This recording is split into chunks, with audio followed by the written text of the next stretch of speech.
Finally আমি কিন্তু vote দিতে যাওয়ার জন্য একদমই রেডি হয়ে গেছি। আশা করি এতক্ষণে প্রায় অনেকেরই ভোট দেওয়া মোটামুটি কমপ্লিট হয়ে গেছে। তো চলো ভোটটা দিয়ে নিই, তারপরে বলি বাকি কথা। তো আমার কাছে এই জোড়া ফুলের সিম্বলটা দেখে সকলেই বুঝতে পারছো যে আমি কিন্তু উন্নয়নের পক্ষে ভোটটা দিয়েছি। এই কদিন ধরে যারা আমার রাজনৈতিক পোস্টে এসে বাজে বাজে কমেন্টস করছো তাদের উদ্দেশ্যে একটাই কথা বলছি, আমার ভোট তো আমি দিয়ে এসেছি, আর প্রত্যেকটা মা বোন তার ভোট কিন্তু উন্নয়নের পক্ষে দিয়ে এসছে। তো আমি সবাইকে একটাই কমেন্টসের রিপ্লাই করেছিলাম যে ৪ তারিখ আমি বাজে কমেন্টসগুলোর রিপ্লাই কিন্তু দেবই।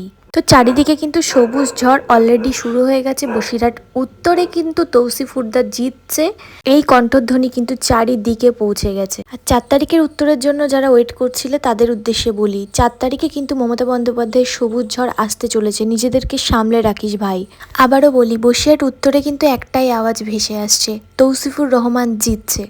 আমার জোড়া ফুলের ভক্তদের উদ্দেশ্যে একটাই কথা বলি, কাদের কাদের ভোট দেওয়া কমপ্লিট হয়ে গেছে অবশ্যই কমেন্ট সেকশনে এসে জয় বাংলা কমেন্টস করে যেও।